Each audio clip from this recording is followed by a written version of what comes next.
Hello, Dojo family. This is a moment I didn't know if it would arrive. I'm sitting here with Oren Harris, my former partner, the man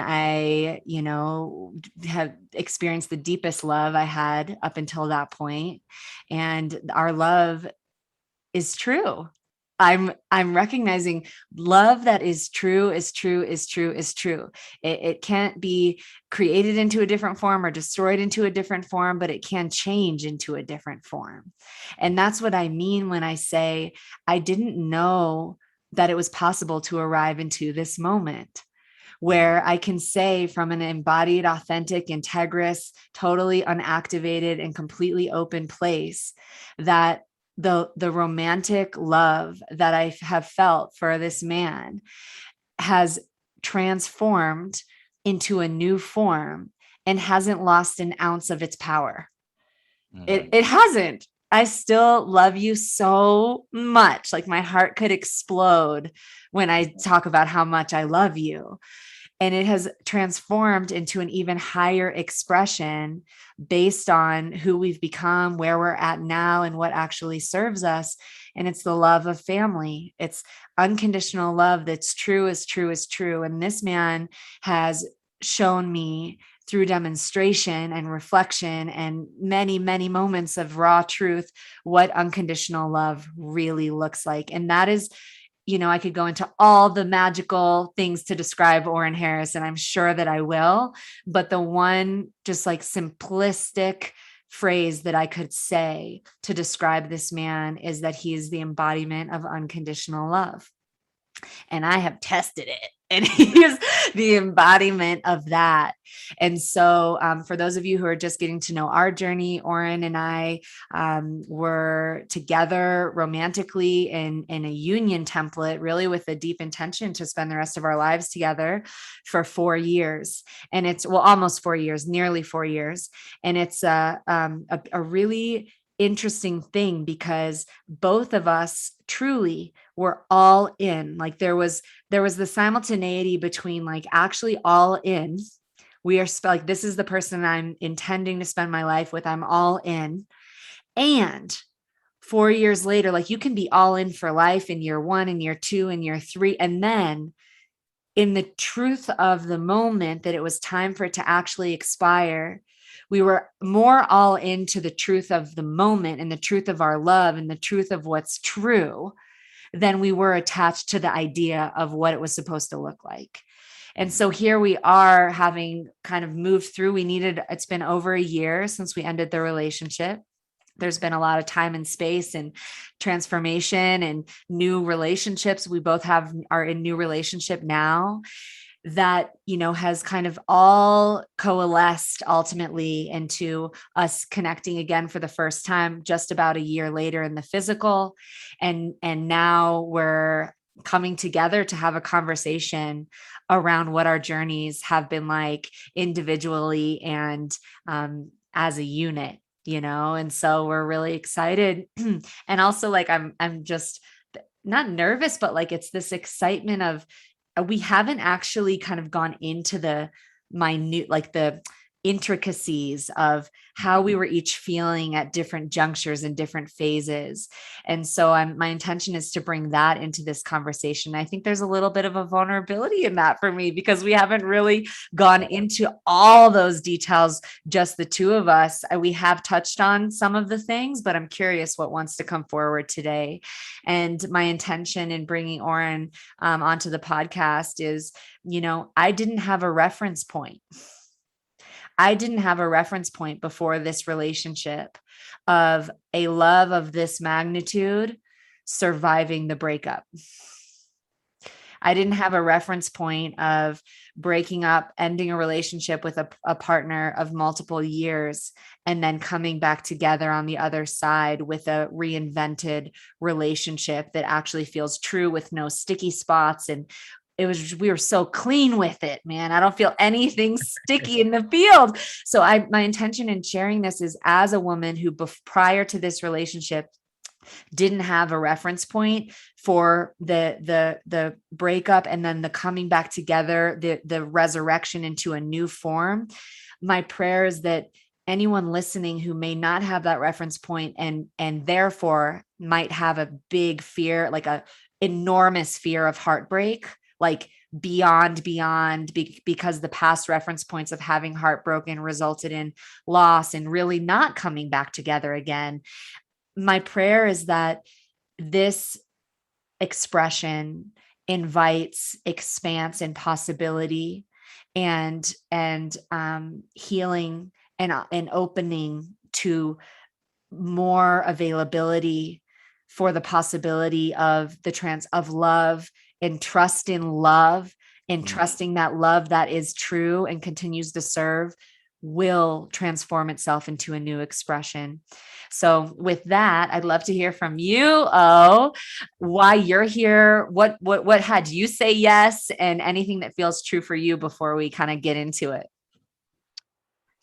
Yeah, I'm here for the connection and the intimacy with you, with myself, and my intention. What my intention is and what I feel is possible here is for this to inspire, to heal, to awaken, to ignite whoever is listening, wherever it's hitting them in their heart, whatever's igniting in their spirit. And so to be an offering for that.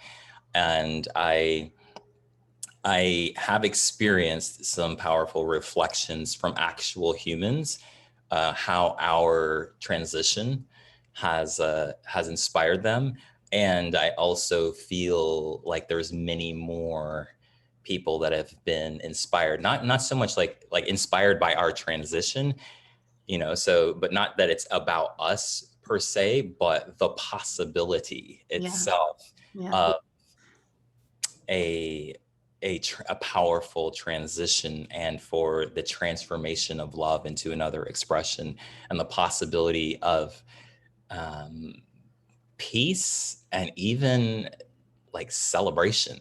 If there was a spectrum, to the left of peace would be like, okay, you're okay, or you're tolerating, or you're surviving, or maybe on the far left and you're like, this is just total hell. But like moving up into like, okay, like someone asked me a couple of days ago, Adam, not Adam Roa, but our other friend Adam, I met him on the beach. And when I was sharing with him how, about the transition, because I haven't seen him since our transition. Yeah. Like, I noticed that he was not surprised, but just expanded by, I was like, because he's kind of like, how are you doing? Are you okay? And I'm like, we're past okay. We're in celebration. Yeah. We're in appreciation. We're in heart, body, felt gratitude. And I think that is a possibility that I'm inspired to share. Yeah. I'm with you in that. And it's like, as you're saying that, I just still feel this part of me that feels so excited that actually happened. I know, right? Because there was definitely many months there where it was hardest, really challenging, really big grief, really big heartbreak, because it's like both are true, because the truth of our love is actually authentic. Like we just really do love each other so much that the heartbreak part was a big part of it. That there was this massive heartbreak. There was this fear of completely losing this love that is true. And then witnessing, the like essential part of not bypassing an ounce of the pain part, like actually letting it die completely was essential. So I did have to face off with the possibility that we wouldn't come back together. I did have to, you probably did too. We did have to allow for however long it might take, if it would ever Mhm. evolve into another expression. I think on a deep level, there was always a knowing in like the deepest underbelly of my soul that we would come back together in friendship or family. I just again didn't have a reference point for it. So there was, when I feel into the part of me that feels excited hearing you say like, no, like we're actually in celebration, we actually feel great.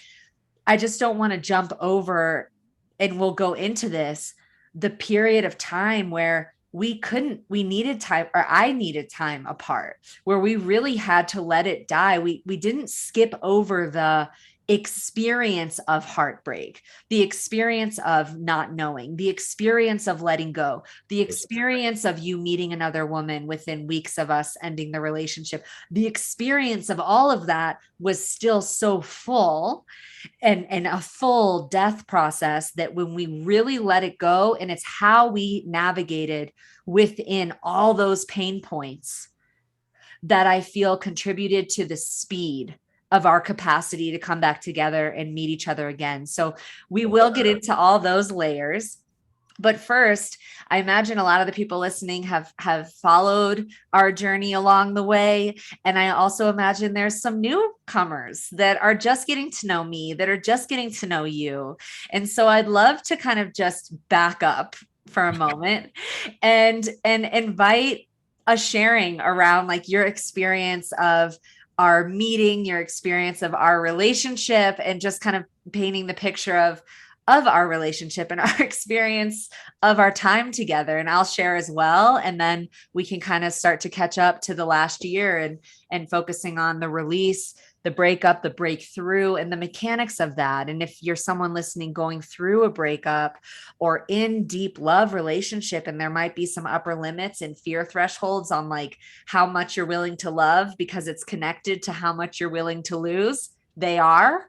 May this whole thing, like, let's talk about how much we love first. And then we'll talk about how much we had to go through loss, you know? Yeah, which one thing I'll speak to the loss, it's like the devotion that we had to our love when we were in relationship. And then when we transitioned, just like looking at the depth of the transition and even the challenges and the difficulty, the way we met the transition was that same devotional energy, right? It's the same, it's actually Yeah. the same exact quality of devotion, even though the feelings, the emotions, the content of it was different. But I just That's a realizing like that there was no lapse in our devotion, wow. which I think is Whoa, really that gives beautiful, me butterflies. Yeah, I feel that. right? So Yeah. that's part of the secret sauce in both, the expression of love in relationship and partnership, and the transition, healing, coming into peace and celebration possibility. The sauce, the equation is still the same, or one piece of it is that devotion, like truly devotion to love. It looks different when you're going through pain, or when you're healing, but it's still actually the same energy. And that's something that I will, I honor in both of us, Yeah. that level of devotion. Yeah, that's a great segue into one of the things I appreciated the most about our relationship was the true integrous embodied devotion. That was just like this unwavering experience. And I can put this in the context of my own personal curriculum around trust. So going into meeting you, O, and our relationship, I had was carrying a lot of wounding around trust that I still continue to unravel and work with. And it's so much easier for me to work with now than it was when I first met you. And so this is one of the many gifts that I received through our relationship was your your embodied devotion that is a function of our love, right? Of how much you love me and felt my heart. And the way that you showed up in our relationship was devotional from the jump, meaning devotional to love and devotional to truth. So from the beginning, and there was many times it wasn't comfortable, you wouldn't tell me what I wanted, what the part of me that was afraid, already afraid to lose, already afraid of heartbreak from the beginning, because that's where my wounding was, from betrayals of the past, loving so big and being betrayed in the past, again, having nothing to do with Oren, but going into the relationship carrying that fear of heartbreak and fear of betrayal, because the past version of me, the only reference point I had when I met Oren of the me that loved that big and went through heartbreak, was a version of me that didn't have the tools to deal with it.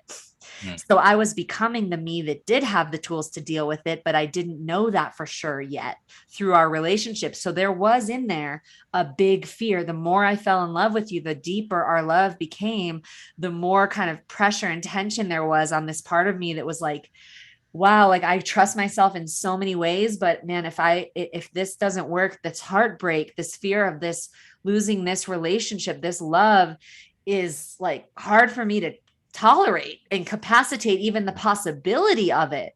So there were many junctures throughout the relationship, the more I loved you, where there was a shadow aspect of me that's a protector from that heartbreak wound, that would want something from you in the form of a guarantee, a form of it's different if it's coming from an adorable inspiration, like tell me you're going to love me forever or whatever. But if it's coming from I know, like I need to know that you're in 100%, or from any sort of lack, you are like an incredibly magical, like truth detector, like almost like a deer in headlights, that he can, like your embodiment. And I'm naming this to say that was still devotion, because it wouldn't actually serve me for you to tell that part of me what it needed to hear so that it could feel safe, and that protection mechanism would still stay in place. So in this relationship with you, there was multiple death processes that I had to go through in order to actually receive the fully embodied devotional, like Z, like I'm in this to win this, like we're in it for life, like all that came through your inspiration, but only after you were willing to withstand the parts of me that needed to die.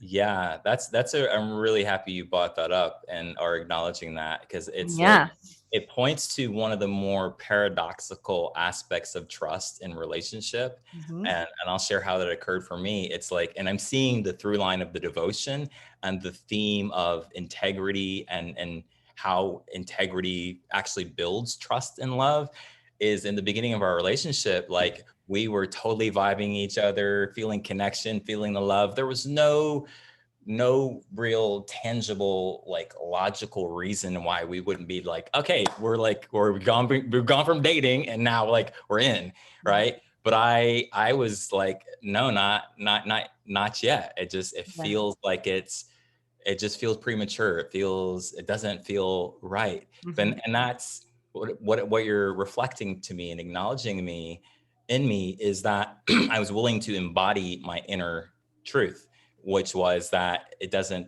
feel like it. It feels premature. It feels rushed. It feels like it's coming out of fear. Mm-hmm. And so me not kind of, Jumping into it. reactively jumping into something that was so delicious, meaning going from dating to like we're official, that actually is one of those paradoxical ways that trust gets created, and trust and love. Because if you trace it, me following my inner truth is actually an act of self-love, which means self-love is love. And so there's an integrity to love at play in that. And the challenging part for me in that was to embody my knowing, which I did. Like, what I was wrestling with was what this could look like, what this could sound like. I'm not the guy that's like non-committal. I know it might sound like that. I know I'm saying freedom is not because I want to be with other women, even though the door's open for that right now. And so I just remember feeling deep down in my heart, like I really hope and desire for you to meet me in the truth, even if it's unexplainable, even if it seems illogical, even if it looks or sounds a certain way. So So that was my process of being in integrity with Mhm. myself. And that was my challenge. And I succeeded in the sense of like, I stuck with it. So then by time we were like, Facebook status or official, like it happened. Uh-huh. I don't even remember how it happened. It just happened. We were like, we're a thing right now. That what I'm saying is like, that's many things I'm saying, but that is trustable. Like that decision now was allowing love to shape the container Mhm. rather than trying to contain love. Yeah, it's wow. Yeah, love to shape the container rather than trying to contain love. And then that was a powerful time. So we're speaking into the first like month and a half of our relationship.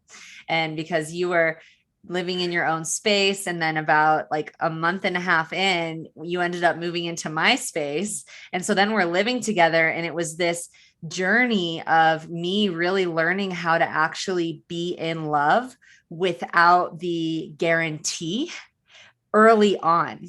And that was really important. It was really important for me because the actual physical, tangible way that our relationship was actually manifesting was everything that I wanted.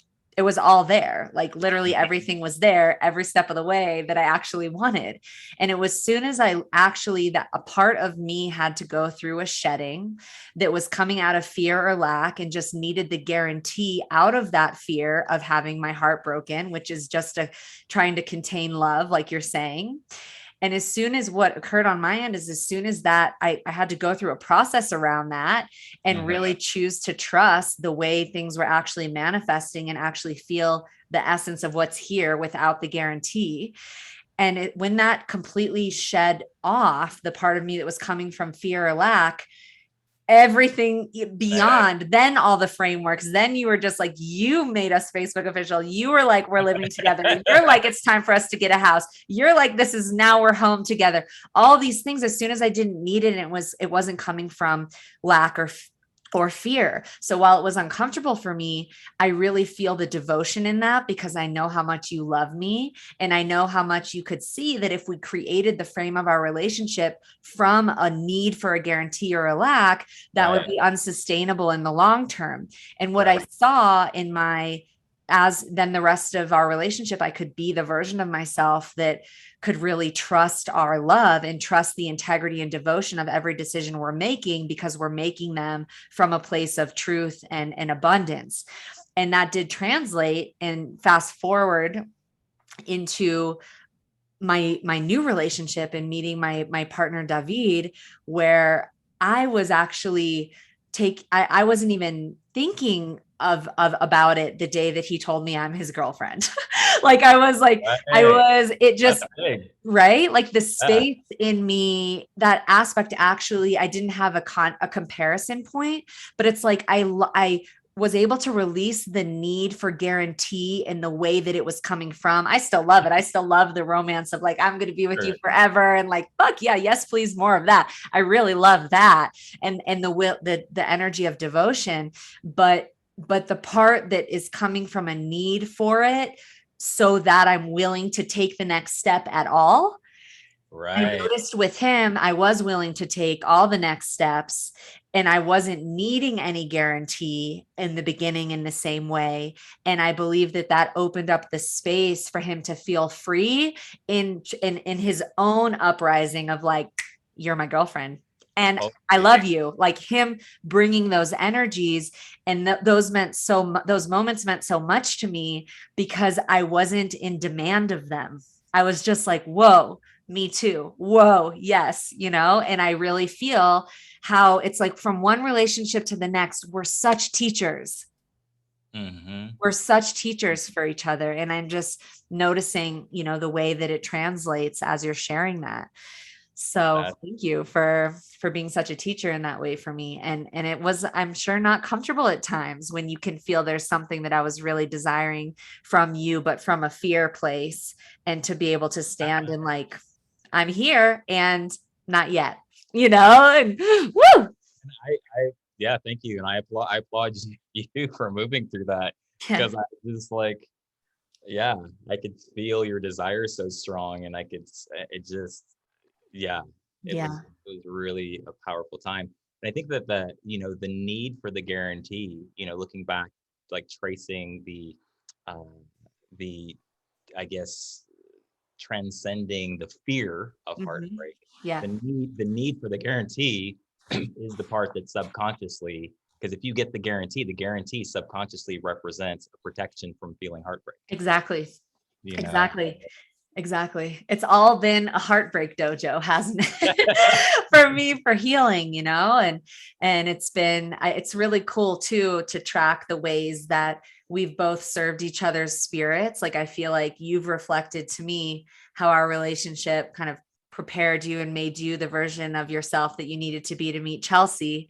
And Totally. my relationship with you, I feel prepared me to become the version of myself I needed to be to meet David. And it's just really wild, first of all, that we can even talk about that now, but it's not, is it wild? I don't know. I think it's actually natural. I'm glad you're saying that, because I think that sometimes things that are normal we think are natural, and sometimes things that are actually natural we make them supernatural, right? So we're talking about it like it's supernatural because it's not that normal. But Yeah. in Yeah. actuality, like if we strip away fear and conditioning for a moment, Yeah. it's Yeah. actually quite natural, right? Yeah. Because the love is real, was real, is real. So it's not like that ever changed. And so the Yeah. fact that we're in the flow of that love and able to receive it and give it and allow it to flow and feel safe in that Yeah. is to be applauded. Yeah. And I think it's just rare, but it's not supernatural. I Yeah. think that what's more supernatural is that we collectively have acclimated to certain levels of defense and self-preservation and Mhm. separation from one another. Yeah. That's been so normalized Yeah. that it makes something like this seem like out there. Right. Like, what? You're friends and you're on the FaceTime with with the new partner? Like, what I mean? Yeah. Some people, like, Yeah. especially if you reach into the collective vibration around relationships in general, that would seem like really far out there. Do you know what I mean? Yeah. Not Totally. only do you know what I mean? I So do. Yeah. yeah. And Yeah, so it felt yeah, so, wow. it is wild. So yeah, well said. And I do really get that because it was like a surreal experience for me when we saw each other in the physical, to then get on a FaceTime with Chelsea and have us be talking about the two of you talking about having children or something, like it's like the surreal moment of being in that conversation with you and having it feel so good in my body is what we're saying is actually quite natural. It Natural. just is relative to the collective like norm. It's like abnormal, right? Right. And so, of Exactly. course, it's natural. Like, I love you. You love me. We want the best for each other. But there was a period we had to go through quite the initiation to get there because, it's also quite normal. So, this is not to shame either people that have gone through big breakups and have not yet found the bridge back together. So I want to be careful that we don't, you know, create any like negativity or shame around that, because I certainly have many prior relationships where this was either not the truth for us to come back together or it wasn't available at the time. So, just tuning back into the intention again of like, okay, in the subtleties, what did we do along the way? Because it might be quite natural, but I wouldn't call it easy. Right. Right. Exactly. So what did we actually do? So then we'll kind of like keep moving forward through our relationship. We moved through that initiation. We both landed in our full fuck yes to the relationship, to the union. We moved into a beautiful home together, like manifested magic in every dimension, and experienced a love that I expanded both of us in ways that, like, I don't know, blew my mind and heart wide open. And I'm just so grateful for the time that we spent together. And I remember one moment we were in New York and we had decided we're calling in our home. And you reminded me, do you remember that conversation on the stairs? Oh yeah. Yeah. Yeah. Uh-huh. Where we were calling in our home, and maybe it might be better coming from you because it came from you. Yeah. Essentially, we were in the active co-creation of a home and moving into the plan, the imagination, the plan, the logistics, the motion forward towards it. And we were, I experienced it at some point, the shift of our attention was so focused on the creation of it that it kind of took away from what I felt deep down in my heart, that the home is an actual thing that we actually desired and created, and it was fabulous. And it's an expression of love, right? And it's symbolic for home.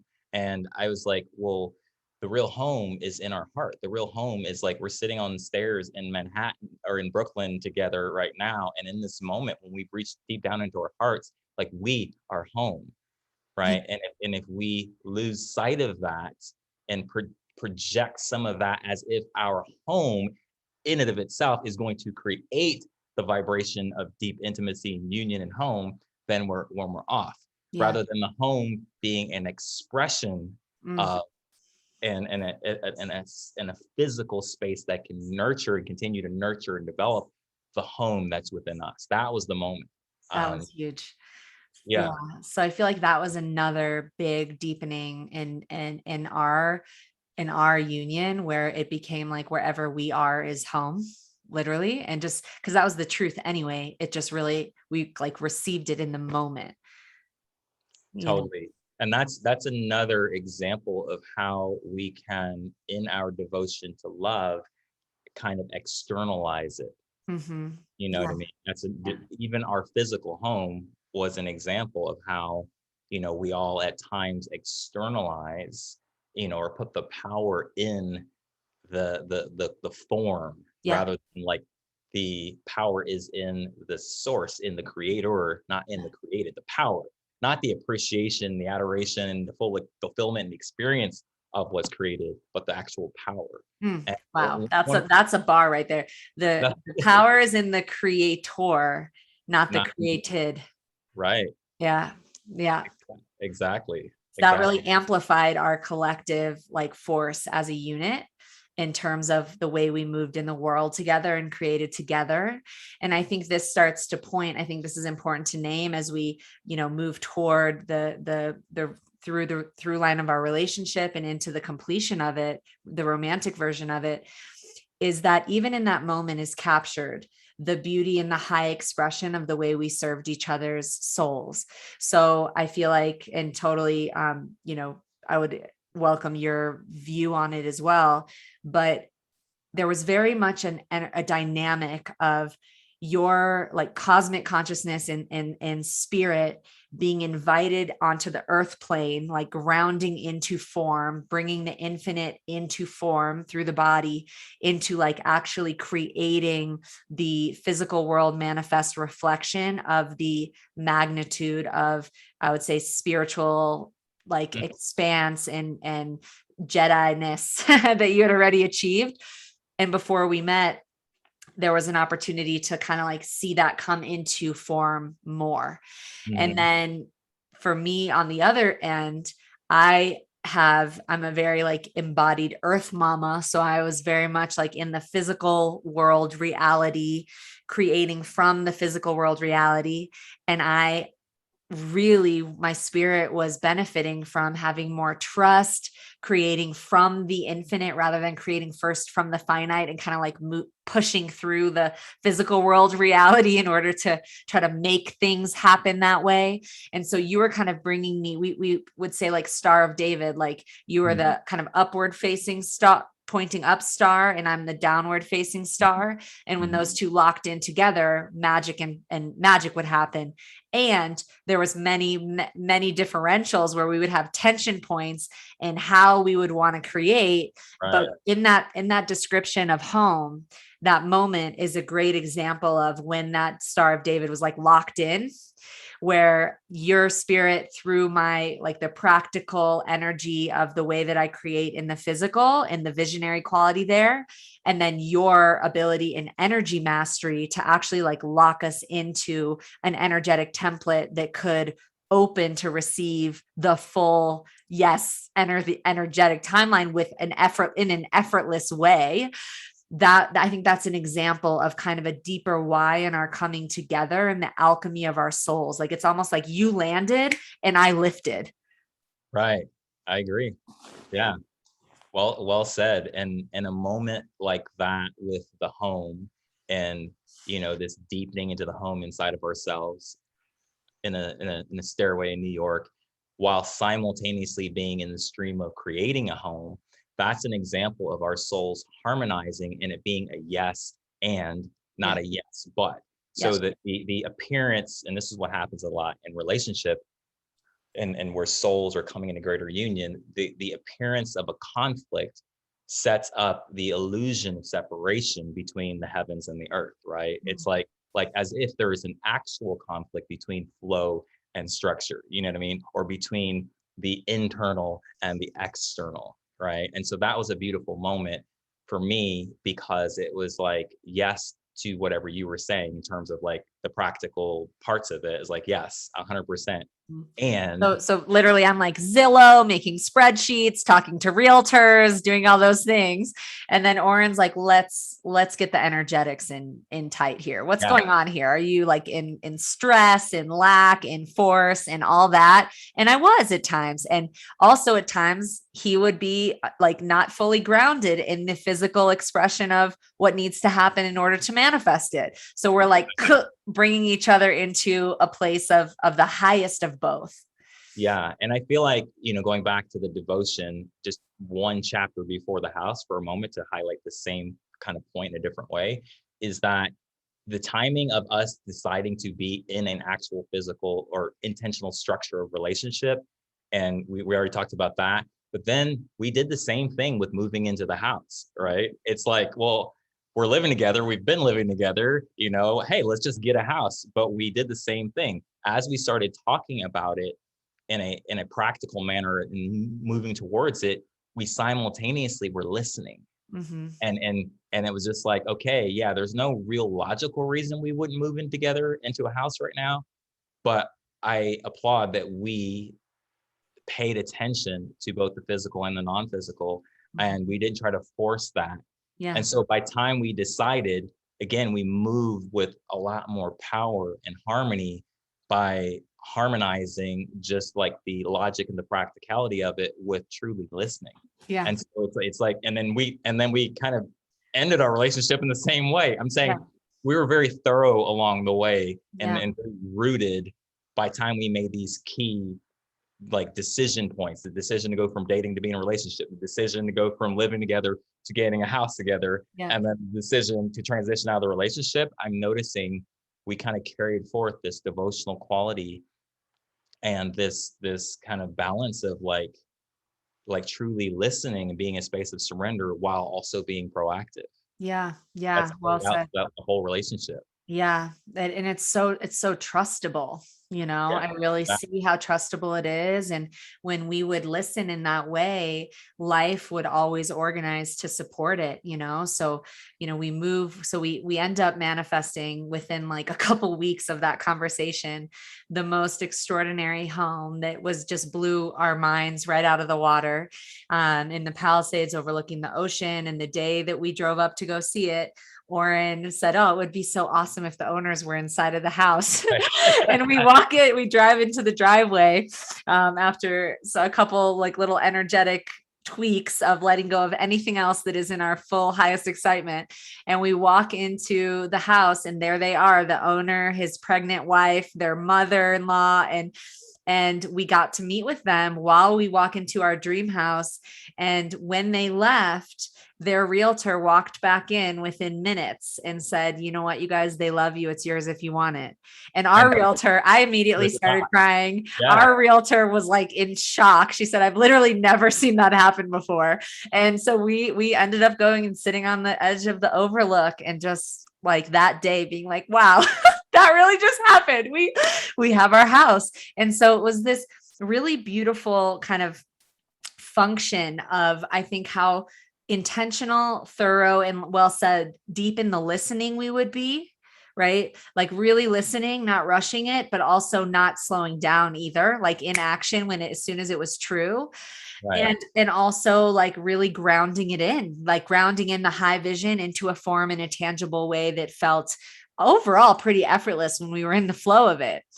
And Totally. so, then we live in the house and we have this beautiful, over the next couple of years, a beautiful unfoldment of our relationship. And now I want to start kind of pointing into, as we started to close out the relationship. And it's almost like, you know, similar themes that we're speaking to, almost like gassing themselves out.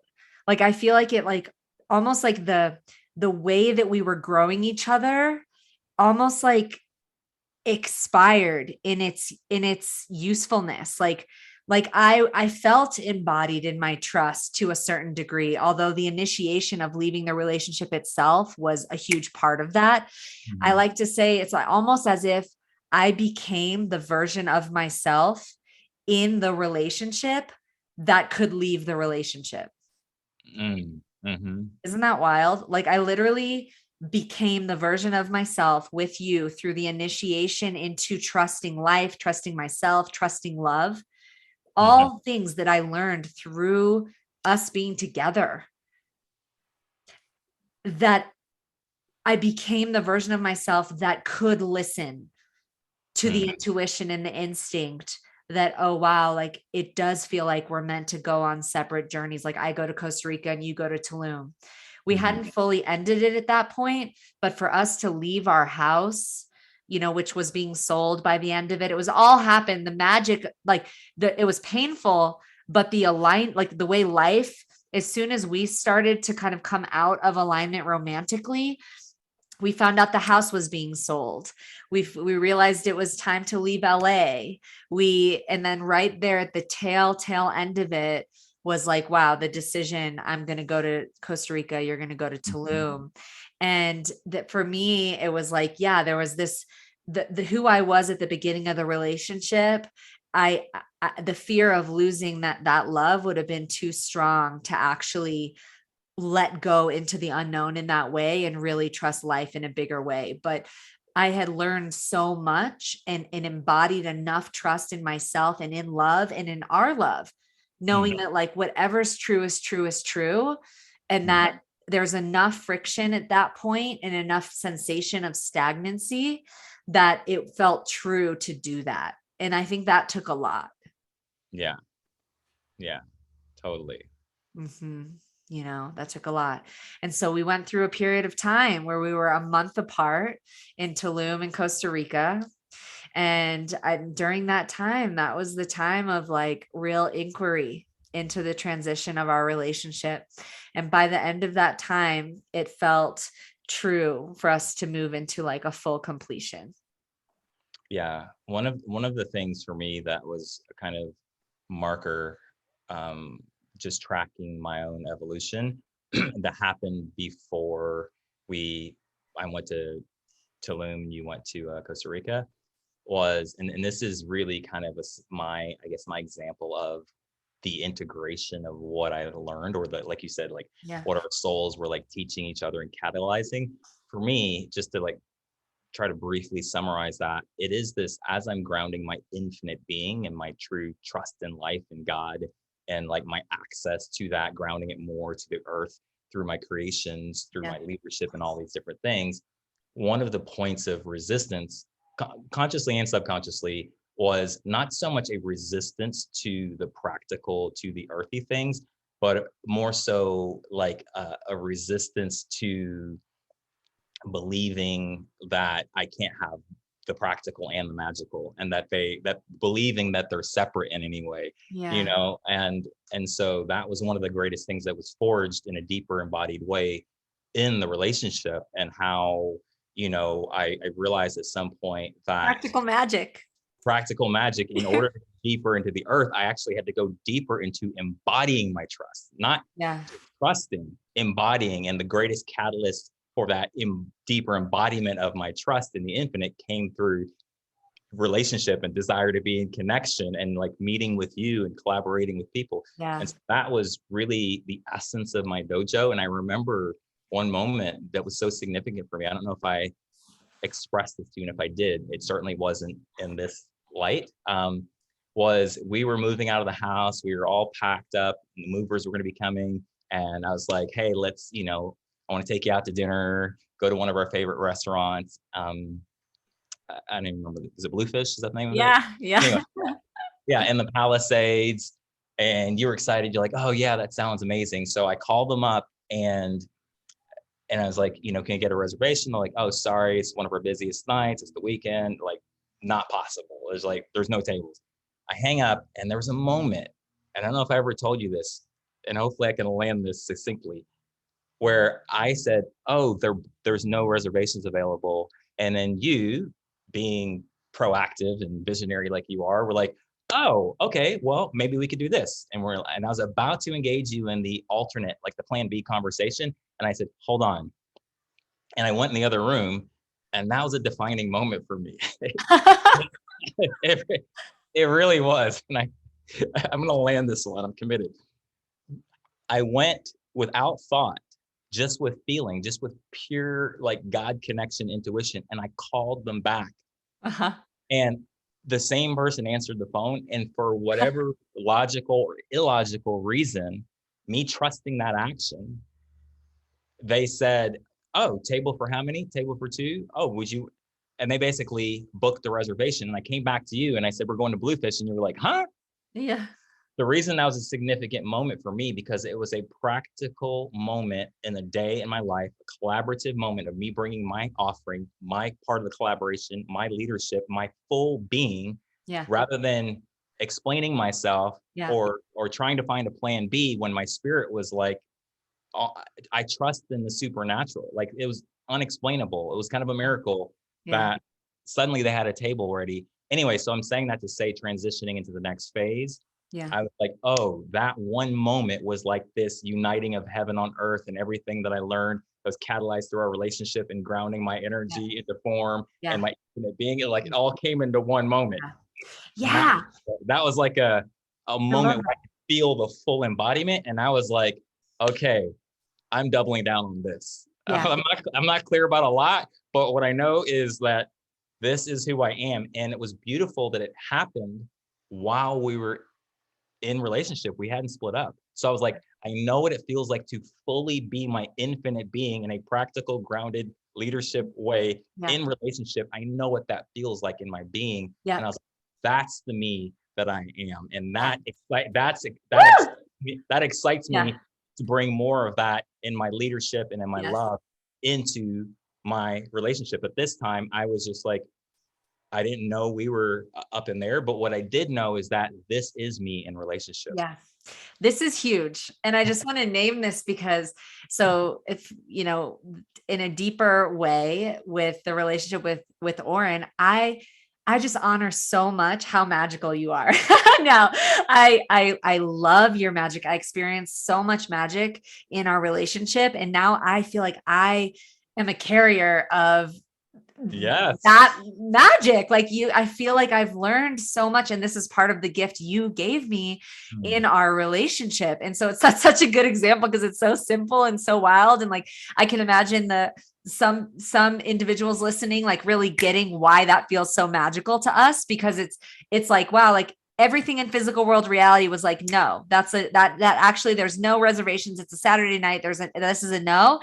And then what I just want to kind of like be more precise about here is I can also imagine some listeners feeling like, yeah, and so what? Okay, that was a coincidence, or like, that it not a big deal or whatever. That's the more the norm for me in my world. And I wanted it to be the norm in my relationship. And I was in my own ways kind of asking for permission, like, or trying to meet you at a point to deliver my love and my leadership. And in that moment, I was just like, hold on, I'll be right back. Yeah. So like another example in this, using the same example of a different frame of it, would be like Oren getting off the phone and saying, Z, they said there's no reservations. It's a Saturday night. There's no table. So my initial instinct at the time was like, okay, well, let's go to this other place. There's another idea.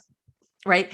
And so the expanse for Oren in that is actually him having a feeling of like, no, this isn't actually a no, like, because there was a true inspiration, instinct feeling there to go to Bluefish. It felt like it was in alignment. And for him to actually not even call back, let's even go that far and have him say to me, and this would happen in our relationship at times, have him say to me, no, we're still going. We're going to get in. Okay. And be just so embodied in the belief Right. that that is what's going to happen.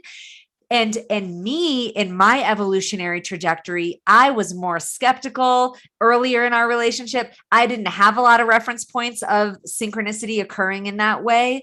And I can imagine, again, like I can imagine a version of myself earlier on just being like, you're ungrounded. That's like, no, like they just told you, no, I don't believe that we're just going to walk up there and it's going to magically organize a table. But the thing is, Oren does believe that. And Oren believed, and I became, thank God, I'm really glad that I have now. I'm realizing now in my own life, I actually have become the me now that believes enough and wants to believe and can be a receptive space for a version of you or anyone else coming and be like, you know what, actually, let's go. I bet like something's going to shift and we're going to walk in and they'll have a table. And so I really feel like I hope those listening can kind of feel the alchemy of that and the growth in that for me, and also the growth in that for Oren, and him actually believing himself into the no need to convince me or anyone else that what he feels is actually real and true, because some of our conflict would be it being hard for me to trust his leadership from that place that I'm perceiving as untrustable or ungrounded, or like I can't really lean into that. And so, but there was also growth for me in that. And the more reference points I got of going into that with him, the more opportunities I would have to actually expand my trust in life and in flow state and what that means. And in the other direction for him, there was also growth in practical, tangible examples, like the making a reservation at a restaurant, or like actually grounding in, the lease conversation with the house or whatever, but bringing the magic into that. And so the desire is to actually be in that fusion of practical magic. I think that could summarize our relationship, was like, how do we like convince the practical that magic is real? And then that like landed infused. And how do we convince magic that practical is also valuable as a spirit and form? And there's like this practical magic that locked in to both of us through our relationship, which was so cool.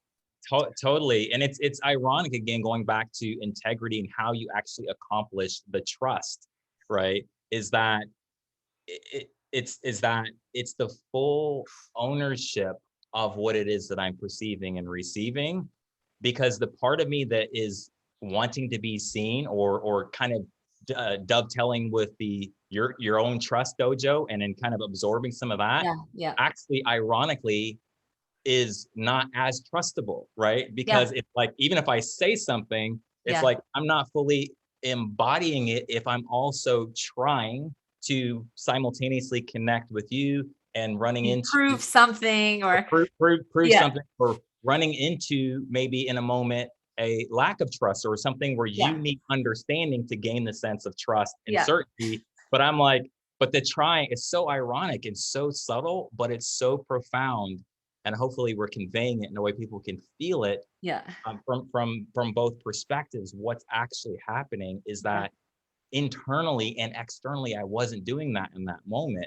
And it's like, and because I know that I'm not airy fairy, right? I mean, obviously I am to my own degree as I'm grounding, but I know that inside me, I'm not hallucinating the things that I know. No, I know, I've seen it. Yeah. I'm just trying to ground them more. So that moment, fast forward, I was like, it was like a portal. I was like, that is me. That gets to live on earth, period. And just literally in a moment, Z, now in the last year of my relationship with Chelsea, that moment of the miraculous happening and manifesting in our relationship, and it being a huge part of my contribution to the relationship, along with the obvious practical contributions, it's normal. That happens all the time. And it literally, and it's ironic because I know that that's something that you desired from me, but then you had your own trust dojo for you to be able to receive that from your perspective. And that I also am like, I want that too. It's just like, I have to own the fullness of my spirit and how I can actually ground that in, versus, because if I tried to ground that in, like practically, Yeah. You know what I mean? Well, But in a way that could soothe your brain that's yeah, looking to create trust through certainty, then ironically, that's why I don't have, then I can't ground it in.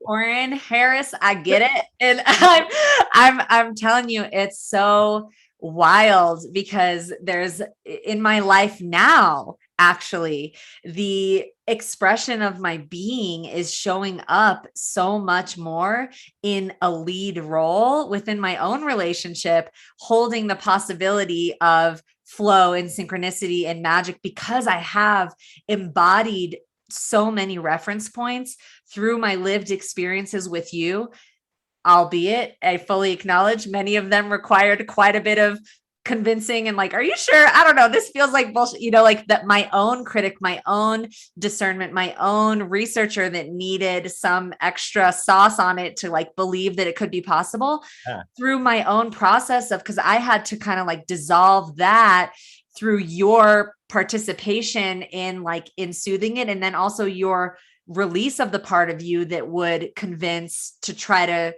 own your own truth of spirit.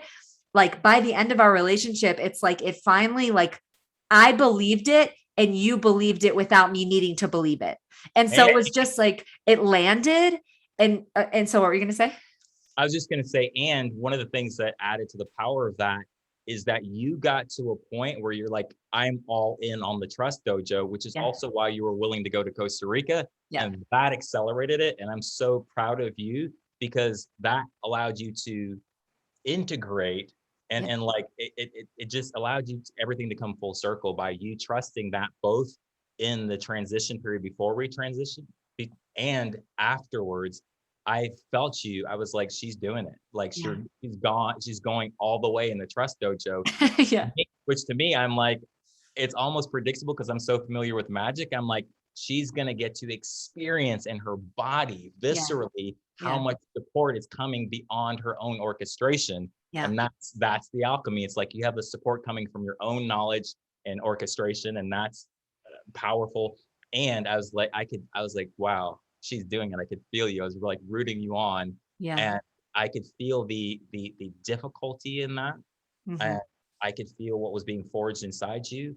And I was so happy to see like the reflections start to come back to you. Like, oh shit, who would have known this would happen? Who would have known this would happen? Where did that come from? Which is no different than like me calling Bluefish and being like, I don't know, I'm walking in faith right now. So I'm so, that was one of the things that made me the happiest in our transition, and just really proud of you for like my soul and heart is so, and just, So I really feel that. And I see that. And it's one of those things. That's what I mean. I became who I needed to be in the relationship in order to leave the relationship. Like that is what occurred. And this is a huge part of it, is my expanse into believing that magic is real. When I say magic, I want to ground that in. When I say that, I mean like the deep, inherent, innate relationship with life as a supportive force, and that life will organize itself in service of you and your evolutionary momentum, period. Life force, nature wastes nothing. So why would nature waste energy if it wasn't serving to organize itself to support you in a specific evolutionary trajectory? So I put that in the frame of my decision for us to go our separate ways, which I do want to name that was my decision. And this is also another important thing to name, which we've shared on this a little bit, but it was my decision for us to take space, for us to go for a month apart, was really important because I had carried this wound around trust and trust in love. And because our love was so big and the devotion was coming so strongly from you throughout our relationship of like, once we got past that beginning part, you were all the way in and very affirmative and very much a stand through the many years of our relationship, when we'd have wobbles of like, we're getting through this. I'm not going anywhere. Unconditional love, stability, leaning in. I'm staying. You can trust this. You can trust this. You can trust this, for like years. And by the end of it, I really believed it. And the relationship romantically was actually in a process of trying to release itself, which is perfect, but it was really scary. And I can see that if you would have been the one to say it's over, or I'm no longer, in, which wasn't even, it's almost like that didn't even occur to you,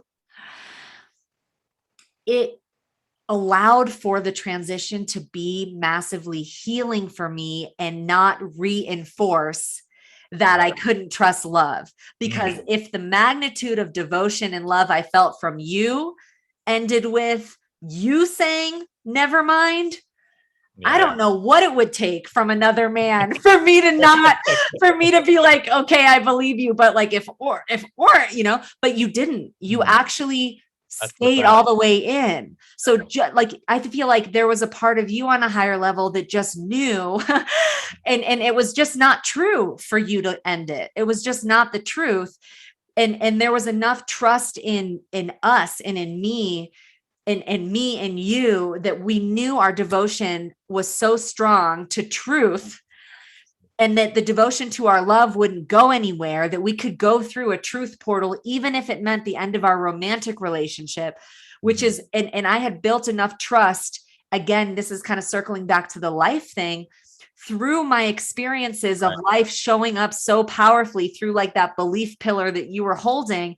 And yes, I had to grow into it, but I was believing that magic in the form of life showing up for you is real by the time we were in completion. And I knew that me as an individual, not with you, because you're a flow master, and that's energy mastery, and flow mastery has been your code, And so for me to know within myself that I am supported by life, not just me and Oren, but like I am supported by life, and that I trust life, I needed to let go of the relationship and actually go into the unknown. I didn't let go of the relationship because of that, to be clear. It was because there were these dynamics of the way we were actually growing each other.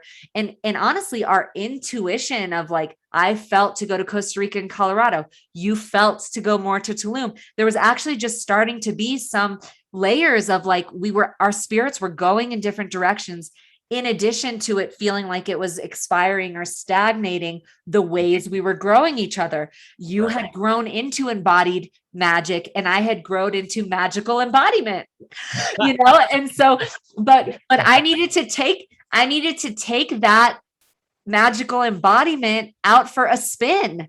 And so I just hadn't had a reference point in my system of that. And as a liberation artist who is facilitating an experience like the Liberation Dojo, inviting other human beings to expand beyond their fear-based edges in real time, when I realized, wow, it feels like the relationship is potentially expiring. Our house is being sold. There's this timeline of leaving LA. I'm in the total unknown. I don't know what's going to happen. And I knew that I had to expand beyond the edge of my fear there and not hold on to any of it, and take this magical embodiment that I had earned through the relationship out for a spin on its own. And it was terrifying. It was so scary. It was like, but it was so magical. The way that life showed up. And I think this is what you're naming, that you were so excited to see. And this is, again, circling back to, I said, life doesn't waste energy. Nature doesn't waste energy. It takes energy to organize these magical synchronistic moments. So this kind of grounds it. This is like, wow, why would nature organize itself with such divine perfection in every step of the way on my journey, in every step of the way in your life? And this is true for everyone who goes through your own evolutionary process to receive it and trust it in a way that's grounded for you, why would life organize itself if it wasn't on our side in the way that's serving, right? Because we said, yes, the alignment was true. So I fully let go. That was a true alignment with the perspective that I knew I was in a trust dojo. I knew it. So I was looking for synchronicities to show up in my field. I was available for them. And when they would show up, even the smallest thing in Costa Rica, I land there. The day I decided I didn't need to hold all this alone and be alone there, I opened to meet, living with someone else. I walk into a coffee shop. Our dear brother Ramayan is sitting there on Airbnb looking for a place to move into that day. And I was just like, I have a 3-bedroom house like right down the road. Why don't you just come stay with me? And there was support. Bam, just showed up right there. Like right at the time we were ending the relationship. It was one thing after another showing up in my field. And I was paying attention to the total void space I was in, literally everything in my known universe totally released. And then the way life was organizing itself, again, not wasting any energy, but organizing itself, because the energy exchange in that was serving the evolutionary impulse of me, a being that is a part of the whole of it. And so it's like life shows up, but we've got to show up for life.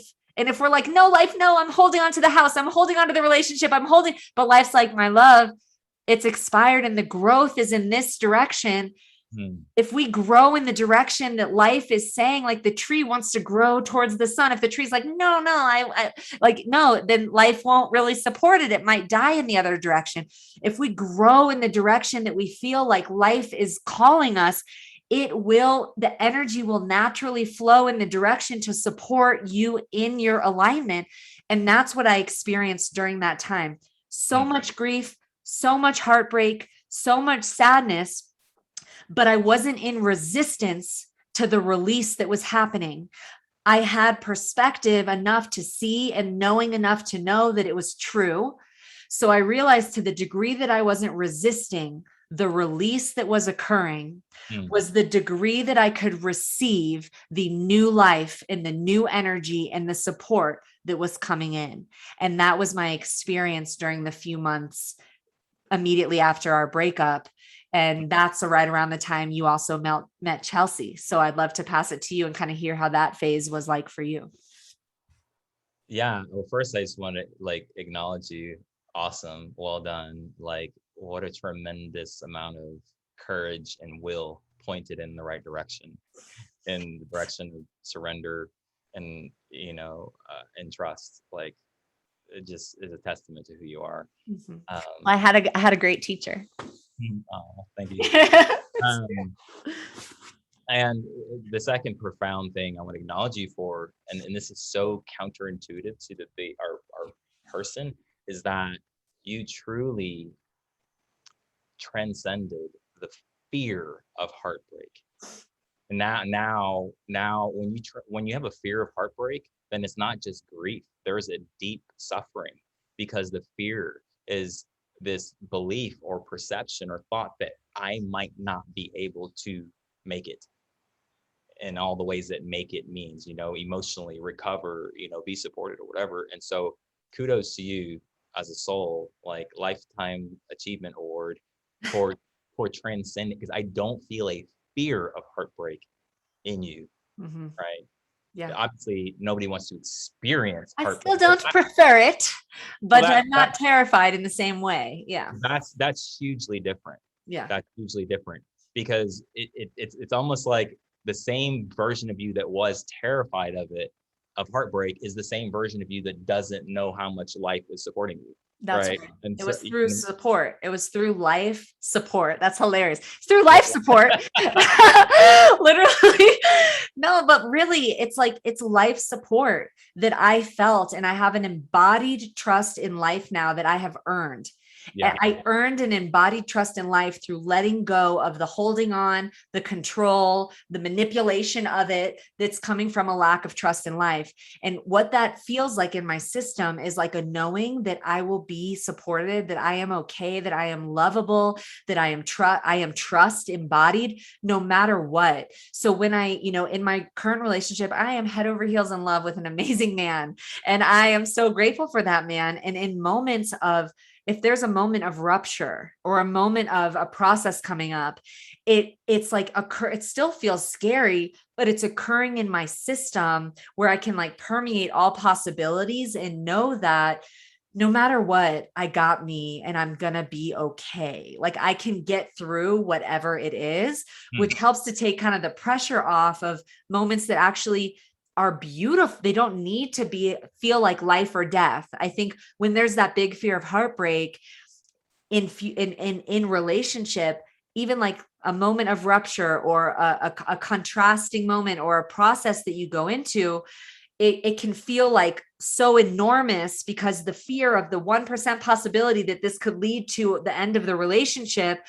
is so scary that it becomes harder to tolerate a disconnection or a moment of space or whatever it is. And so I feel like that initiation was essential for me as a woman and becoming the version of myself that can also hold the heart of my partner to the best of my capacity. I'm still growing in that, but hold the heart of my partner, hold the heart of myself, and just trust when there are natural moments of growth within the relationship, which also ironically stabilizes the relationship. Right. Totally. Mm-hmm. Totally. So Yeah. share with me now, like your experience. So we ended the relationship and then within a couple of weeks, you meet another woman and, and there's, I don't know if it was a couple of weeks. It probably felt like it was just a couple of weeks, but I will say this, like the transition itself, one of the things that was really potent and meaningful to me, and really another expression of love, but a challenging one, is that you ended it, and when you were sharing, obviously that was a difficult moment when you were sharing the reasons why, and there was parts of that I'm like, oh, but that's not completely true. And to me, just my soul was like, it doesn't matter, like this is the right thing. That was really challenging for me, not just to receive, but to receive it in a way that I didn't feel like we were permeating that together. Yeah. That was probably the most challenging part, is to not feel the intimacy and connection that I was familiar with. Yeah. And having the feeling like we're going through it together or making a decision together. But knowing, like, just the intelligence inside me was just like, it's okay. Like, it doesn't need to be expressed, whatever it is that I see happening. It's still the right choice. Yeah. And to be in that awareness in a way that felt like by myself, right? It's just a feeling. We're always connected. That was the most challenging part of that chapter for me. Mm-hmm. And I can fast forward to meeting. Yeah. Yeah. So And any part that feels true, it doesn't have to be right into that, but I'm curious, just your experience in that. And my intention in our expression here is like, wow, like the journeying through the break up, and like what your experience was, what my experience was, and like how did we hold it cleanly? And I'm bringing up the fact that you met someone else because of, like, I'm sure everybody can understand that felt really scary, like painful so fast, right? And there were some layers there for me that I met myself in a new way and met you in a new way that I think kept it clean, where that could have spun out and contributed to us being able to come back around and develop a friendship and like deeper than friendship, a family, like for our family to stay intact. yeah, I think that not that we did this like, strategically, but I think that we managed to maintain the devotion and point the devotion where it needed to be pointed along the way, Yeah. and I think that that's one of the things that can be challenging about that, was challenging about that, is when you're used to interacting with your partner in a particular way and supporting each other in a particular way, and kind of almost counting on your partner being there in a particular way, Mm-hmm. and that dynamic shifts. It doesn't mean that the intention needs to shift, Yeah. right? It's just that the way in which the intention is being fulfilled gets Mm-hmm. shifted. And so that's where, like, now we had the intention to hold each other Mm-hmm. and hold each other's hearts and to the best of our ability, but there was also a kind of separation in the sense of like, that becomes now a very personal thing as well, as like devoting like to what do I, and that's it's the same intention but different configuration of energy, because Mm-hmm. now it's like, okay, well, I want to hold your heart to the best of my ability, and I don't want to do so at the expense of my heart, and how Mm-hmm. our hearts are healing is going to be different, Yeah. right? That's and I feel like that's where, things got a little bit bumpy at times, Mm-hmm. but we still maintained a devotion, whether it's like the devotion was occurring as like, what does devotion to myself and my own heart look like? What does it look like for her? And I think that we danced with that very well when we were in the, what do I need? Like you were like, I really need space. What do I need? But in a way, we were still in the we. Do you know what I mean? Yeah. It's like, but that's how love can hold everything. Love doesn't have to compartmentalize or be like, well, if we portion some love here, then we got to take some away from here. So, um, yeah. So that period of time, I had a realization, and I'm skipping a couple chapters here, but one of the things that was painful to me is, first of all, there was the loss of the relationship, and then on top of that, just I love you dearly, and just feeling you, you know what I mean, and feeling your pain, and feeling your pain in connection to me. Not that you ever went into like blame, but that was difficult, and just still leaning into truth and still leaning into love. And so then when I met Chelsea, I could feel Yeah. two things simultaneously. And this is again holding, like, love can hold it all. Um, One is how the pain that it brought up, it's not like that wasn't a surprise, like that's very natural. But simultaneously feeling the truth of whatever this connection was with Chelsea, Yeah. and there is no perfect formula. Yeah. And I think that the quest for a perfect formula is evidence that your ego is kind of captaining the ship, right? Perfect formula would be like, oh, well, I'll follow this connection to this degree, but not to this degree, or Right. I'll let myself feel the love, or even prior to like being with her, right?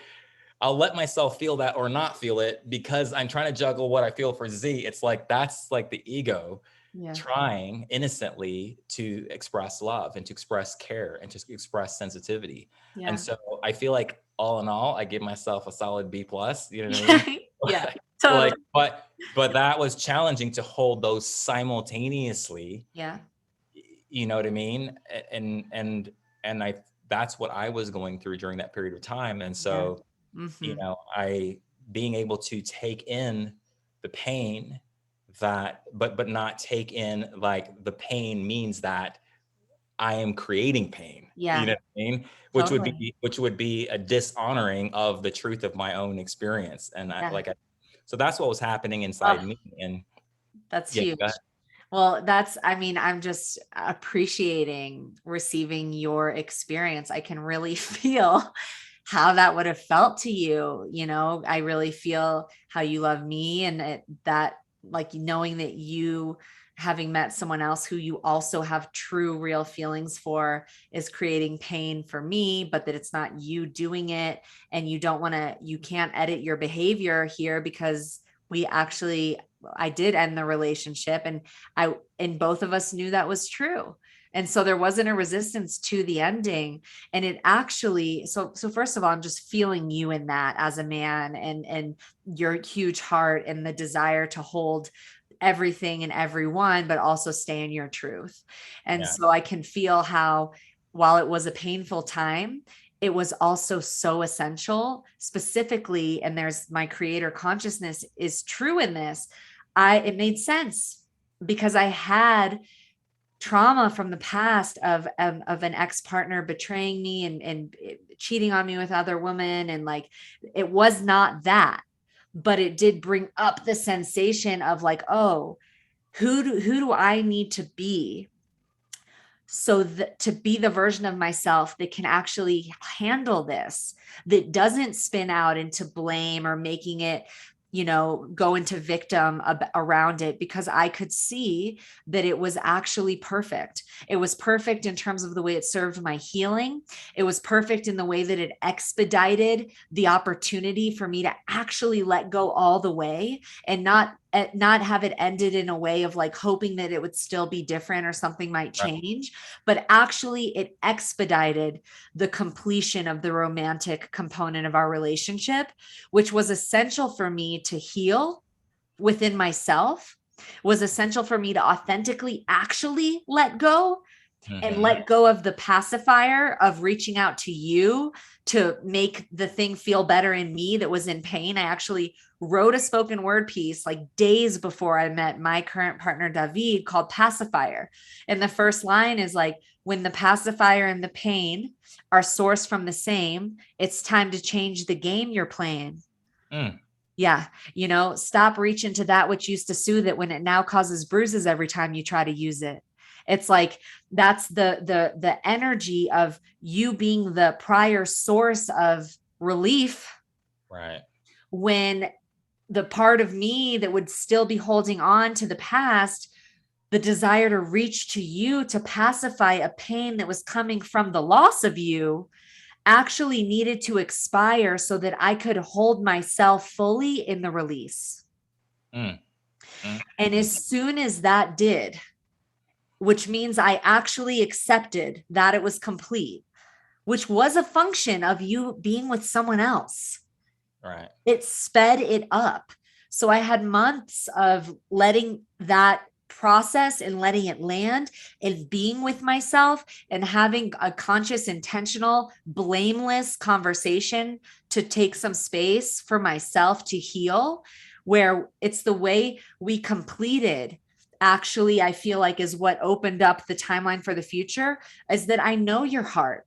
When I took that month of space, I knew that you weren't intending to create pain. I knew this is just a truth that was happening, and I knew that it was happening for a reason.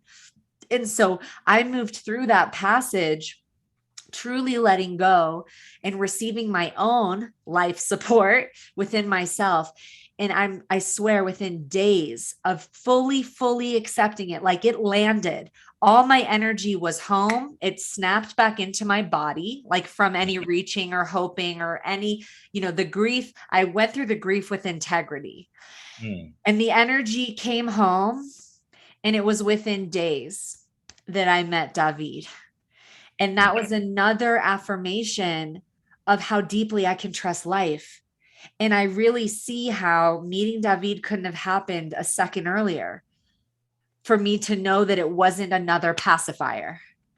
I had to have let go of you completely in the romantic sense and pacified myself, like really accepted it and chosen I'm here and forward and become available for life, and like held myself in the grief for months enough that I knew that I wasn't reaching out for anything outside of me in order to make that better.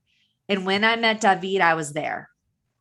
I was like, okay, like I'm here. I arrived. I literally, when I got to Evercamp, which was the festival, the 4th of July experience, I met David. I landed and said, I literally got off the plane and was like, I'm available. like I was literally like, okay, I'm available. And my energy I was available for the first time.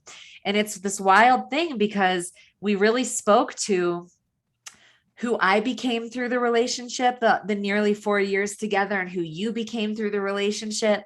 And neither one of us had taken that version of ourselves out for a spin single. Right. Totally. And so it was like, Totally. wow, we really met partners that were reflecting these aspects that we were really ready for and desiring very fast relative to the depth, magnitude, and Oh, length of totally. our relationship. And so it's been a really beautiful thing. And then there was many months after that of us communicating periodically, voice note and text message, but not that much. But Right. it was like the period of the month of, we only had 1 month where we didn't communicate at all. Mhm. And then it was just this very organic kind of space for you were in your own flow. Obviously, I was in my own flow, obviously. And we were in this falling in love with new people moment. And there wasn't energy really in the field of attention between us anymore. It was like, okay, we're available for connection and we're aware that each other are seeing new people. But there was just this organic, I would still say it was a spacious time. There was probably 4 or 5 months in there where Mhm. our attention wasn't as much on like us talking, but it was just, we could feel the love and connection. But it was this natural, organic kind of made sense for you to be in that deepening and me to be in that deepening. And it's this wild thing that just as my partner David left for his training, his meditation initiator training, and you were traveling to LA without Chelsea, and I was Right. traveling to LA almost exactly 1 year after we ended the relationship. It was like this perfect amount of time. You know what? Actually, I think it was like maybe a month before that. We did get on a FaceTime around your birthday in December. Mhm. And we both said, oh, it feels like it's time for us to like see each other again. There we Because are, timing again, with the right? timing, and it's the wild thing is when we left LA, I went to Costa Rica and you went to Tulum, we were still technically together. We Right. broke up when we were in different countries, Which is bizarre. which was essential actually, I think, because Yeah. if we were in the same physical space, just the magnitude of the love, it would have been very challenging to completely break up in the way that break up the romantic energy.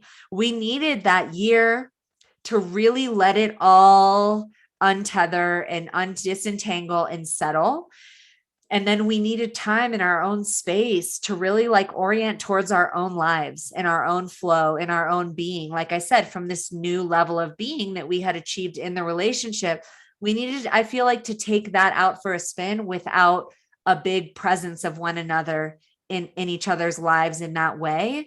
And it's almost as if as soon as it was time, like life, us, however you want to frame it, was like, oh, we're like, you're solidly in your reality with your new partner. I felt solidly in my reality.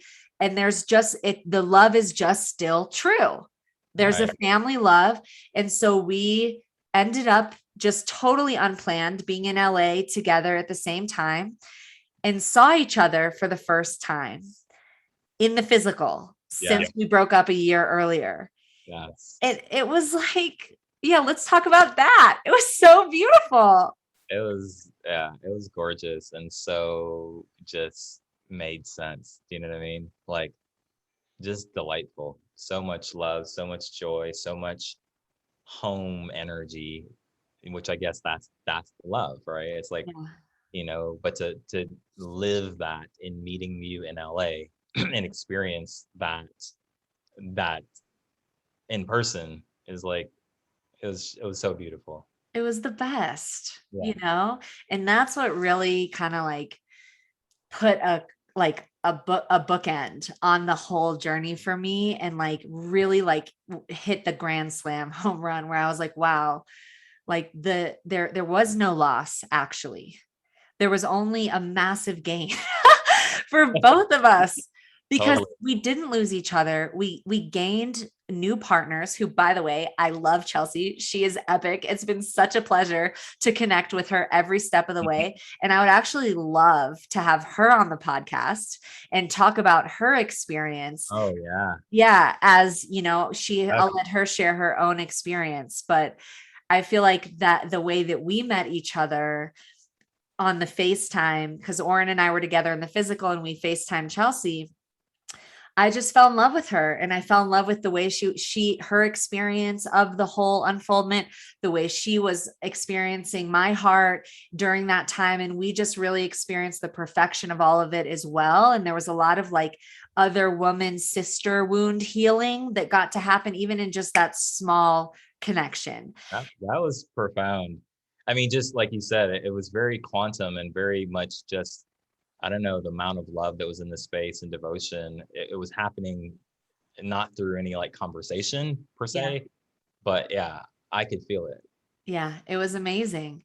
Yeah. And so I just I feel and felt, again, we're circling back now as we kind of start to land this episode, to the awe of Mm. like, wow, this is really happening. Like we really are in celebration.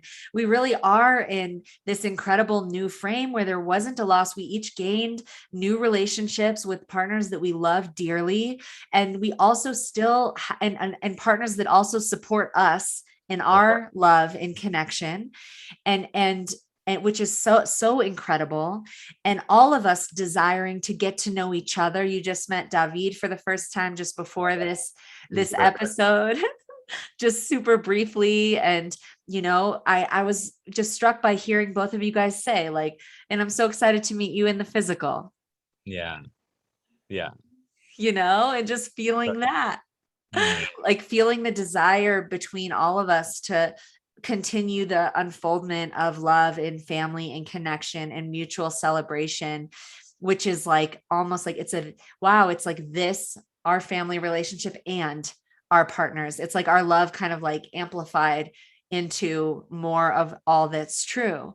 And so I feel really grateful for that. And there was, a deep kind of integrity, I think, that we described from every step of the way, from the beginning of our relationship to the end of our relationship, to the way that we journeyed through the separation and the disentanglement, to the way we journeyed through with so much heart, with so much care, with like, I would say a code as well as giving each other the benefit of the doubt of Yeah. just like, this is a person that you loved for years, like the benefit of the doubt that from their perspective, they love you and they're doing the best they can. And this is a new frame of like, that relationship has ended. So it's no longer we are moving and deciding together. There is a new dynamic of like, I love you and I'm holding your heart, and I have to do what's best for me. Right. And can we give the benefit of the doubt to each other in that very tender time of,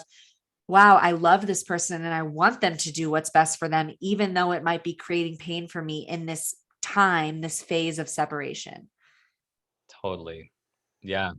I'm amazed and grateful. I'm just so beautiful, so powerful, the whole process. And, one simple possibility, we started this conversation now about possibility of love transforming and all the things, is is just that healing's possible. Like true alchemical inside out healing is possible.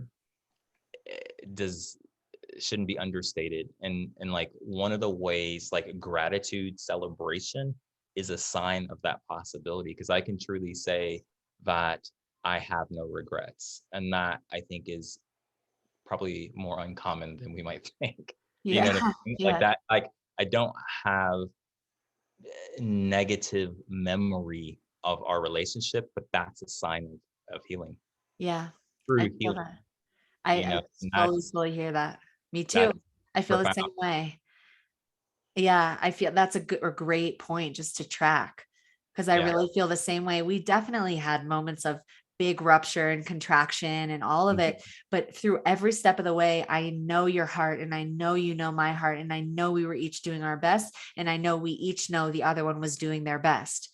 And so it's like there is no resentment. There is no No resentment. Yeah. Yeah. And it's like then feeling each other in the physical was like this reference point of like, wow, we really feel like family. And that is the new truth of our relationship. And so love, it's like energy cannot be created or destroyed, only changed in form. Love is the ultimate expression. It's the energy. It's the ultimate expression of life, love, energy. And so we didn't destroy it. We didn't create something different, like meaning like the love is not love anymore. It evolved into something new. The form of it changed. So the form of our relationship is evolving into the truth of the family that we are. And for Mm, that, I'm just so grateful. I'm mm, so grateful for you spending this time with me and looking mm. forward to all the times, dancing and playing and celebrating together with David Totally. and I and you and Chelsea. And Yeah. yeah, I love you. And I'm just so, this whole conversation felt so expansive to me, to my heart, and to everyone listening. Thank you for you. Hold on. David's friend just got here, so hold Oh, on one sec. We can edit this out. Let's see. Yeah. Okay. So yeah, I just feel so grateful for the opportunity to spend this time together. And to all the ears listening, thank you for your heart forward presence with us and for receiving at the depth that you are. We both are truly grateful. And I'm curious, if there's anything you feel to share around relation in terms of anyone interested in deeper relationship alchemy, or who might feel called to go deeper with you, that's new to either one of our worlds. Where can anyone listening find you? you can find me on Instagram at Oren Harris, OrenHarris. Yeah. I'm also Oren Harris on Facebook, and my website is orenharris.com. And I am definitely inspired by relationship and divine union. It is the prime invitation on this planet, be it the honor and beauty of divine union relationship with a love partner, like romantic partner, but that invitation is also present with life, with nature, with each other right now. It's so potent right now, and so I'm a big stand for that. I'm a champion for that, and yeah, just wanted to share that. And I so appreciate you, and just feel grateful and feel like super blessed that it's like a lifetime achievement. You know Yeah. what I mean? And probably from a soul perspective, like soul badge, Yeah. to us that, we're able to be in this devotional love, um, and let it manifest and live into it is profound. So I'm grateful for you, and I love you always, always. Mhm. I love you too. I love you too. And yeah, we're ironically, I don't know if it's ironic or wild, but I'm sure that we are just getting started on all the adventures that this life has to bring for us. Mhm. Yes. Thank Beautiful. Well, thank you all for your presence and your love today. I imagine that you are also living your life right beyond the edge along with us if you're listening to this episode. So, thank you for your presence and the devotion that it takes to walk in the way that you do. And with that, we're going to close it out.